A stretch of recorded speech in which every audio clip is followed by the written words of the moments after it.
That was amazing.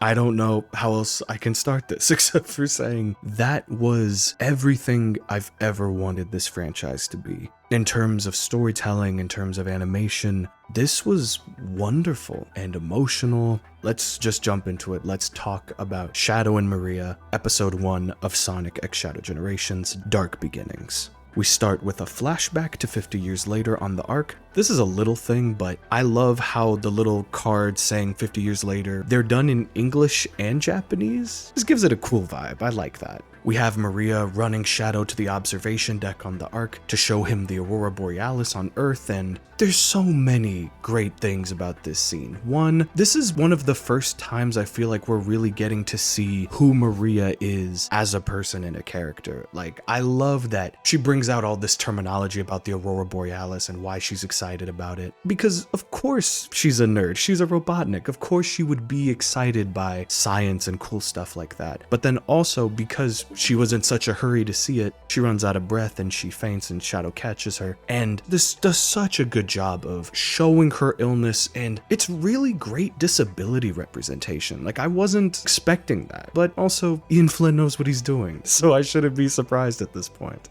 Being able to see Shadow and Maria's relationship before everything went to hell, it was cute and sincere, and I love that they just allowed this moment to show the friendship genuinely.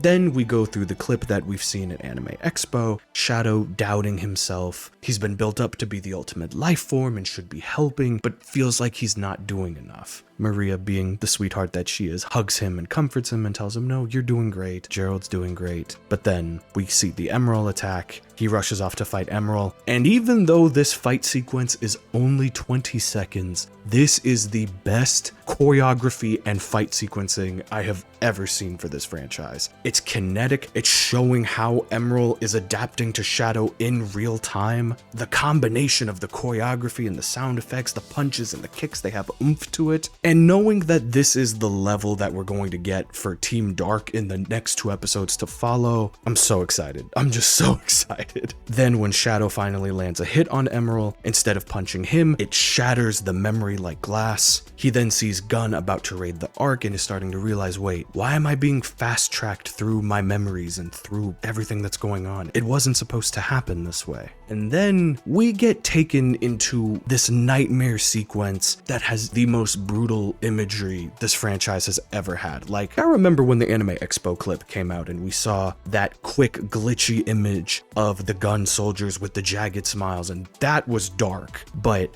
Shadow being dragged to the chamber where Gerald Robotnik got executed, and Gerald being pulled away and him being unable to save him, then falling through this hellish storm, unable to do anything, but seeing the gunfire that kills Maria, and this heartbreaking image of Maria shattered, looking like she got hit by a lightning bolt, but also seeing that the bullet went through her heart. It's so tragic, it's so brutal, but it's so great. And I love that both Ian Flynn with the writing and Gigex with this amazing visual just committed to this moment. Really being able to nail in only 4 to 5 minutes the tragedy of this character and the trauma of this character in such a colorful but brutal, beautiful but heartbreaking way. This is everything I've wanted this franchise to be. For the storytelling and the animation to have this nuance, to make me feel emotional in a way that I never had before, to improve and evolve on the storytelling that was established in the past. And to see that finally happen now is great to see. Shadow ends falling out of the nightmare, yelling Maria's name, and falling into the 3 eyes and clawed hands of Black Doom before being pulled to the present, and he looks up at the shattered moon and the Ark in the sky. I'm so glad that Flynn got to do this, because this is something that's been bothering him, that's been bothering the fan base. The moon got blasted in Sonic Adventure 2. Why is that never acknowledged? To see it where time has passed and the shards of the moon are now forming a ring like it's Saturn, it's a great image, and it's beautiful, subtle storytelling where most people will just go, oh, that's a cool image, but anyone who loves Sonic Adventure 2 immediately sees that and goes, that's great world building and acknowledgement of the past. Shadow looks back up in the Ark and is wondering, could Black Doom have lived? This doesn't feel right. I need to find answers. And then he runs off to go get those answers.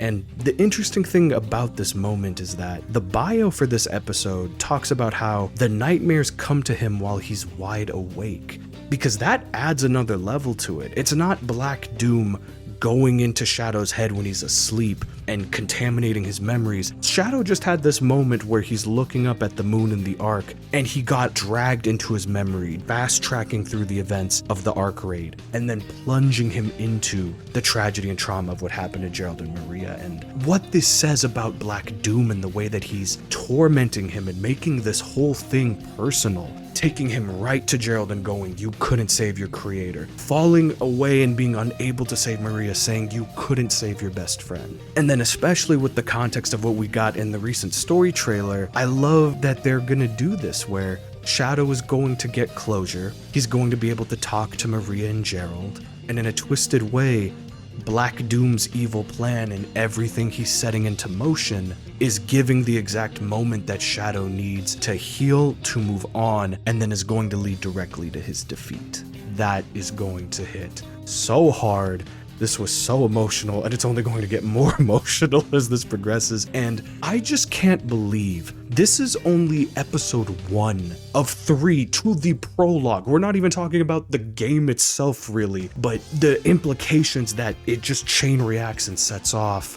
I've never been this captivated and moved by a Sonic story like this before, and I was very moved. Like, Frontiers in its emotional moments choked me up and got me. This is going in a different direction, but also I just love that it's happening for my favorite character because it covers all the bases. It's doing the little things right, the big moments right, and next week cannot come soon enough. But let me know, what was your favorite moment in Dark Beginnings episode 1, Shadow and Maria? Love y'all, have a blessed one, and I will see y'all next week to discuss episode 2, Finding the Way.